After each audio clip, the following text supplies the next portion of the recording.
ఆప్కి అదాలత్లో Congress senior leader Adhir Ranjan Chowdary మీద ఒక ఆరోపణ. అదేంటంటే ఇతను తన పార్టీ కోసం పెద్ద సమస్యని తీసుకొచ్చారనొచ్చు. అధీర్ రంజన్ చౌదరి గారు, మీరు ఒక సీనియర్ లీడర్, కాంగ్రెస్ పార్టీలో ఎంతో ప్రముఖులుగా ఉన్నారు. ఎంతో కష్టపడి సోనియా గాంధీ, రాహుల్ గాంధీ 26 పార్టీలతో అలయన్స్ కుదుర్చుకున్నారు. ఎప్పుడు పట్నాలో మొదటి అలయన్స్ మీటింగ్ జరిగిందో అప్పుడు మీరన్నారు తృణమూల్ కాంగ్రెస్ దొంగల పార్టీ అని. అభిషేక్ బెనర్జీ ఇన్వెస్టిగేషన్కి భయపడుతున్నారు అన్నారు. ఎన్నో కుట్రలు చేశారు దొంగ అని, మమతా బెనర్జీ ఒక దొంగ అని.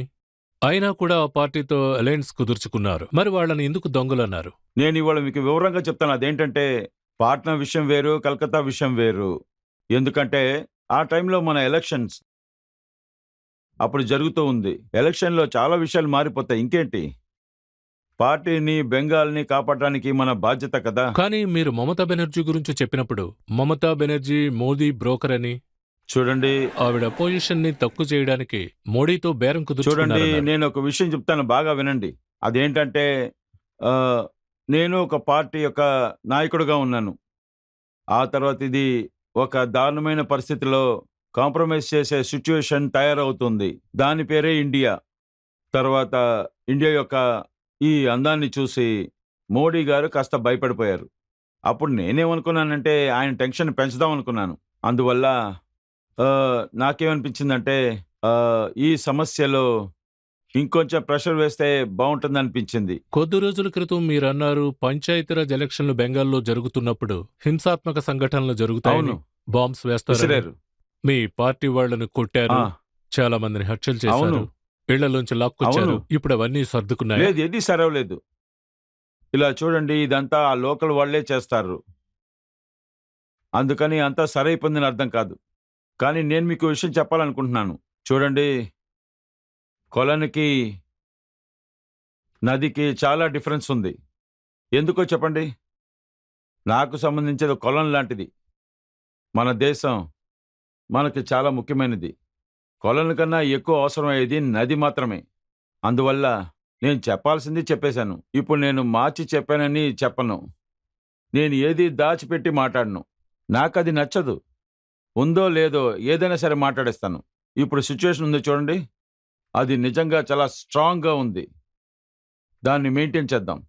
మీరు కాశ్మీర్ గురించి అడగండి, లేకపోతే దేశం గురించి అడగండి. కానీ అది మీ ఒక్క నిమిషం, కన్వీనియన్స్ ఒక్క కోసం నిమిషం. కాదు కదా. లేదు లేదు, నేను చూడండి ఆ అర్థంలో చెప్పట్లేదు. అలా చేయటం వల్ల ఎలా ఉంటుంది, మన పరిస్థితి ఏమవుతుంది? బజార్లో మంటలు అంటుకున్నాయి. అన్ని వస్తువులు ఇప్పుడు మీరు నిప్పులాగా. చెప్పిన అన్ని విషయాలు గవర్నమెంట్ వాళ్లకు సంబంధించిన విషయాలే కదా చెప్పారు. మమ్మల్ని అడగండి. చూడండి, మేము ఈ దేశం యొక్క సిటిజనే కదా. మన అదేంటంటే గ్రామంలో ఉన్న ప్రజలు ఏమంటారో అది వినాలి కదా. ప్రభుత్వం వింటుంది కదా. మీకు ప్రజలు వినకూడదా? ఇంకా వదిలితే అది కూడా మీరు చెప్తారు. మీరు కాన్ఫిడెన్స్ కావాల్సిన ప్రశ్నలు అడుగుతారు. కానీ మీరేమనుకుంటారు, మనకు బెనిఫిట్ ఉంది అని ప్రశ్నలు అడుగుతూ ఉంటారు.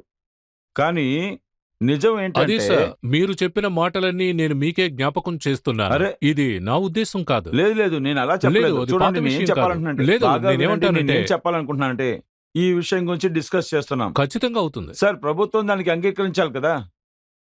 ఒప్పుకొని ఓపెన్ గా మాట్లాడి చూడండి.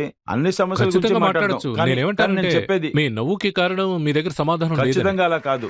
నేను చెప్తాను, సిద్ధంగా ఉన్నాను. భయపడాల్సిన అవసరం లేదు. నాకు ఏ బాధ లేదు. నేను నవ్వుతూ అలా ఉండిపోయి సమాధానం చెప్పనని చెప్పలేదు. చెప్పండి, ఎలా అయినా చెప్పానా? చూడండి, మీరు ఒకసారి చెప్పారు వెస్ట్ బెంగాల్లో హింస ఎక్కువగా ఉంది అని, అక్కడ ప్రభుత్వం వేరే విధంగా ఉంది అని, మోసం జరుగుతుందన్నారు. కానీ మీరు ఇప్పుడు అంటున్నారు అలాంటిదేమీ లేదు అని. ఒక నిమిషం, ఒక నిమిషం. చెప్పండి. విత్తనానికి దానిమ్మకాయకి వ్యత్యాసం ఉంది కదా. రాయికి వజ్రానికి వ్యత్యాసం ఉంది కదా. అది తమిళ్లో ఏమంటారు? అన్నీ ఒకేలా ఉండదు, వ్యత్యాసంగా ఉంటుంది. దాన్ని బాగా అర్థం చేసుకున్నాను. చూడండి, నేను మీతో మమతా బెనర్జీ గురించి మీరేం మాట్లాడారో దాని గురించి నేను అడగను. అదే అంతా చెప్పేశారు కదా, ఇంకా చెప్తానికి ఏముంది? అయితే మమతా బెనర్జీకి మీకు జరిగిన గొడవ చాలా పాతదా? లేదు, గొడవే లేదు. ఇద్దరూ వేరే వేరే పార్టీలో ఉన్నాం.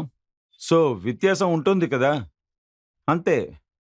మీరు కాంగ్రెస్ లో అవును, ఉండడం వాళ్ళకి అవును. నచ్చలేదు కదా. దానికన్నా ఇంకేముంటుంది? సరే, ఇప్పుడు మీ ఇంకొక స్టేట్మెంట్ మీకు గుర్తు ఖచ్చితంగా. తెస్తున్నా. మీ పార్టీ వాళ్ళే టెన్షన్ అవుతారు. ఖచ్చితంగా. మీరు పార్లమెంట్ లో ఏమన్నారంటే రాహుల్ గాంధీని పప్పు అని అన్నారు. లేదు లేదు, నేను అలా చెప్పట్లేదు. నేను చెప్పింది నిజమే. నేనేమన్నానంటే ఎవరైతే రాహుల్ జీని పప్పు అని అంటున్నారో వాళ్ళని తలుచుకుంటే నాకు చాలా పాపంగా ఉంది. అలాగే చెప్పాలి. మన ప్రధానమంత్రి కూడా అప్పుడప్పుడు బయట దేశానికి వెళ్తున్నారు. రాహుల్ జీ కూడా వెళ్తున్నారు. ఇప్పుడు ఆలోచించండి, ప్రధానమంత్రి ఒక్కొక్క నెల వెళ్తున్నారు. రాహుల్ జీ కూడా అప్పుడప్పుడు వెళ్తూ ఉంటారు. తేడా ఏంటంటే ప్రధానమంత్రి బయట దేశానికి వెళ్ళి స్పీచ్ ఇస్తున్నారు. అప్పుడు అక్కడ టెలిప్రాంప్టింగ్ అవసరం అవుతుంది. అందులో అన్ని రాసి చూపించాలి. ఫస్ట్ పేజ్ రాసి చూపించాలి. బయట చూసే వాళ్ళకి అది అర్థం కాదు, కానీ ఎవరు మాట్లాడుతున్నారో వాళ్ళకి తెలుస్తుంది. అందులో ఏముందో అదే రాస్తారు. అదే టెలిప్రాంప్టర్ అని అంటారు. రాహుల్ గాంధీ గారికి అది అవసరమే లేదు.